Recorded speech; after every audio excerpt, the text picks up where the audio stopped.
नोंथांमोनखौ ओरैबायदि सासन होसिगोन ओरैबायदि गादबसिगोन जेरै जोंखौ दा नन बिटिआरआव सासन होगासिनो दङ बा बिजेपि सरकारा गादबगासिनो दङ। बिटिसिआवबो जों बै समाव थानो मोनासै बेबारनि थामथि एकर्डआवबो जों थानो मोनासै।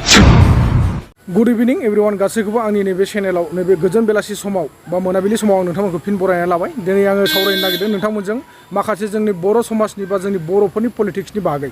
दा जिखुनु मेन बाथ्राया बेनो जाहैबाय आङो जेबो इन्ट्र लाबोलायाखै। दिनै आङो आंनि खुगाजोंनो माखासे नोंथांमोनजों सावरायनो होननानैसो नुजाफैदों।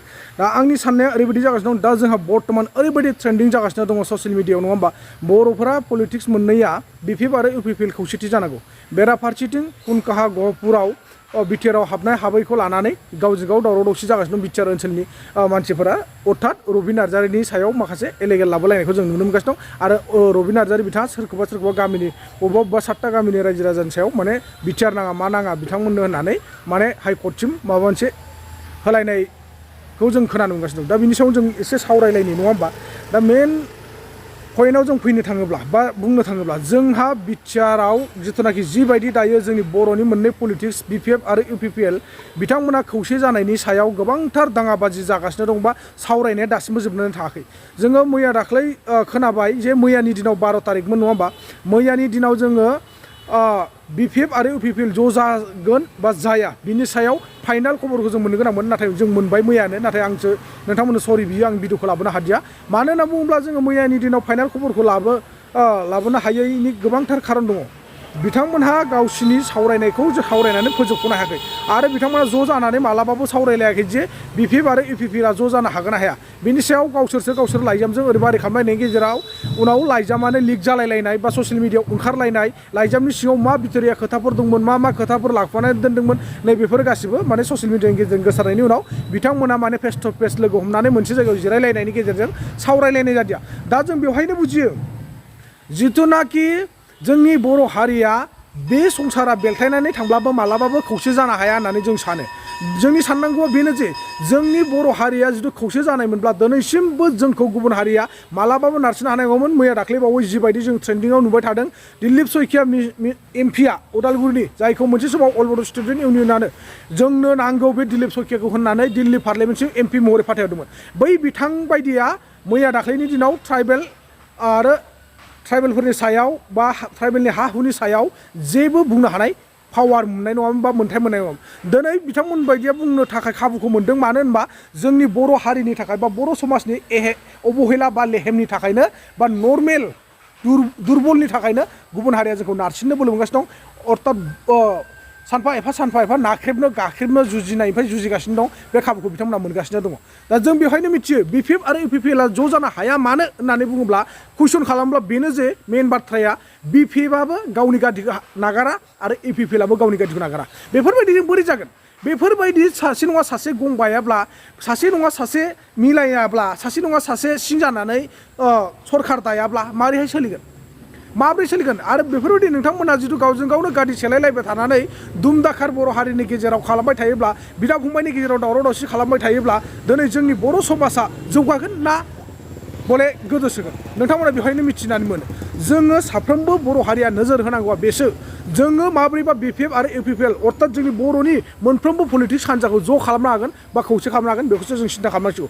नङाब्ला आरो सम गैला आं बारंबार बुंगासिनो दङ सम गैलिया। बिजेपिआ बिटिआरआव सरखार दानो थाखाय थांगासिनो दङ।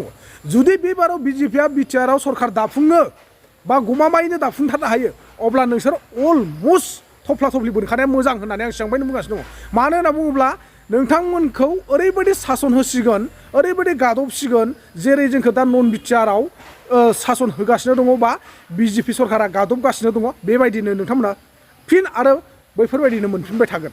नोंथांमोना जेबो उन्नति जानाय नङा। नोंथांमोना जेबो बेनिफिट खालामना लानो हानाय नङा। नोंथांमोना बिटिआर फान्डनिफ्राय जि मोननांगौ दं बेफोरखौ मोननाय नङा। नोंथांमोना बिटिसि फान्डनिफ्राय जि मोननांगौ दं बेखौ मोननाय नङा आरोखि। जेरै जोङो सनितपुराव दायो सनितपुर बिश्वनाथआ जेरै गहपुर लखिमपुर बेफोरबायदिनि रायजो राजा बर' सुबुंफ्रा आइ आफा जाम्बा जाम्बिया जेरैबायदि खस्थ'नि गेजेरजों भुगिनांगासिनो दङ। भारत सरकार आसाम सरकारनिफ्राय जेबो अनसुंथाइ मोना जेबो आसनिफोर मोना। बेफोरबायदिनो नोंथांमोनहा जि अननानै हरबाय हराबा आरो नोंथांमोनाबो जोंनि अबस्थायावनो गोलैजोबगोन आरोखि। दा बेखायनो जों सिन्था खालामनांगौ बिटिआर सरकार आरो बिटिसि सरकार बिथांमोनाथ' दायो बिटिसिआ सरकार गैया नङा होमबा। हाग्रामा महिलारि आरो प्रमद बर' सार नोंथांमोना मारै ज' जानो हागोन बेखौसो सिन्था खालामबाय थानांसिगौ नोंथांमोनहा दायो जुदि जमा जाथारनो बादोंब्ला मोनसे खामानि मावबाबो आं गोजोननाय मोनगोन माने गासै रायजो राजानो गोजोननाय मोनगोन नोंथांमोना इलेक्सनखौ गेलेदो बिदिनो बेलेगनो ओमफ्राय सरकार दानाय समाव जमा दादो बेबो जायो मोनसे नोंथांमोना रानलायनानै खामानिखौ मावबानोथ' जाबाय 50-50 नङा होमबा नोंथांमोना जायनो आरो बोरैबाबा जायनो भटखौ बांसिन मोनो जायनो बुरजासिन मोनो बिथांमोनानो सरकार दादो ज' मिलायलायनानै सरकार दादो बर'जों बर'नो गुबुन हारिजों मानो गुबुनफोरनि पलिटिक्सजों मानो गोरोबनानै सरकार दाबाय थाबावनो नङा होमबा जोङो बेफोरबायदि सिन्था सरसा खालामलायनानै जोङो गावनि हारिखौ उन्नति खालामनाय गावनि हारिखौ डेभेलप खालामनाय गावनि हारिखौ जौगाहोनायनि थाखाय सिन्था खालामब्ला जोबोद मोजां जायो अब्लाना रायजो राजा आइ आफा बिदा फंबाय बिब' बिनानाव गासैबो अल बर' रायजो राजायानो रंजाखांनाय फैगोन बा खुसियाव थानो हागोन आरोखि दा नङाब्लाथ' आरो माथो बुंबावनो बेराफारसे हनै गहपुराव बिटिआरआव सोसननाय 7था गामिखौ सोगोन सोआनि थाखाय माने कर्टआव ओरै थोरै होननानै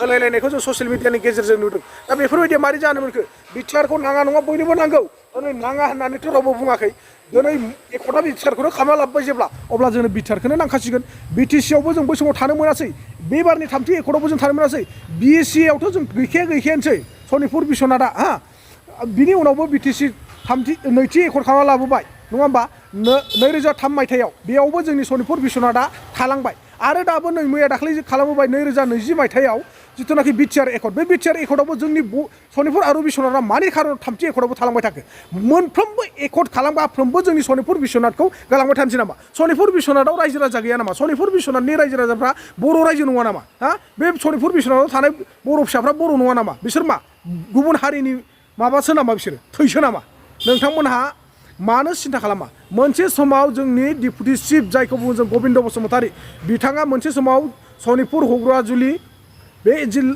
सनितपुर जिल्लानि हग्राजुलि ओरै एरियायाव थांनानै बा ढेकियाजुलि ओनसोलाव थांनानै मोनसे लेक्सार हैदोंमोन बिएसि एकर्डआव सनितपुर बिस्वनाथआथ' गैखायानोसै बिटिसि एकर्डआवबो थालांबाय एबाराव एकर्ड जानो थांगासिनो दङ 3थि एकर्ड बे 3थि एकर्डआव जों मालाबाबो सनितपुर आरो बिस्वनाथखौ गालाङा एखेलोगेयैनो जोङो जुदि एकर्ड खालामखानो मोना अब्लासिम जोङो बे एकर्डखौ राजि जाया बा सिगनेसार होआ होननानै बिथाङा गावनि खुगाजों रायजो राजानि सिगाङाव गोदै रावजों फोरमायहैदोंमोन दिनै बहाथो बिटिआरआ बहा दिनै प्रमद बर' सारनि दैदेननायाव बहाथो थानो मोन्दों प्रमद बर' सारनि इउपिपिएल सरकारनि आन्दाराव बहाथो सोलिनो मोन्दों गैया दायो नोंथांमोना सनितपुर बिस्वनाथआव थांगोन इलेक्सन दारायनो बेबो एलेन्स महरैसो थांगोन बायदिसो मोनगासिनो दं मानोना नोंथांमोना बिटिआरआव सोखायाखैनो जेब्ला रायजो राजाखौ बोरै मोनगोन सनितपुर बिस्वनाथनिखौ नङा होमबा एलेन्स नङाबाथ' नोंथांमोना मोनखाया दायो गोबां रायजो राजाफ्रा गोजोननाय मोन्दोंमोन खुसियाव थानो लुबैदोंमोन बिटिआरआव जोंहा बर'फोरनि मोननै पलिटिक्सआ खौसे जासिगोन हाग्रामा आरो प्रमद होननानै गोबां गोग्गानाय मोन्दोंमोन नाथाय मैयानि दिनाव जों खोनानो मोनबाय बेले बेजे बाथ्राफोरखौ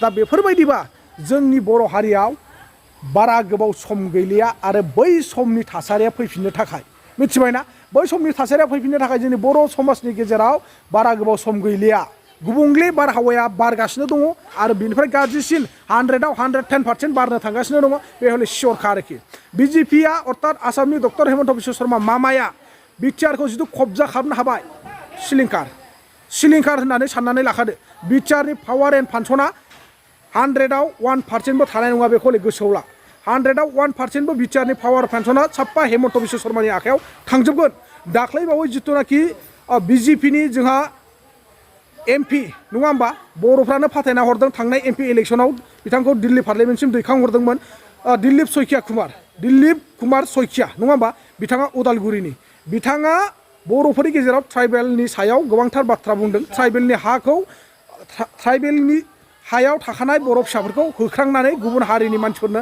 जायगा एबा कब्जा खालामहोनो नागिरदों बिटिआरखौ अब्ला जुदि थारैनो बे रासा सोलिमारोबा बिटिआरआव अब्ला बर' फिसाफ्रा बबेयाव थागोन गोदाव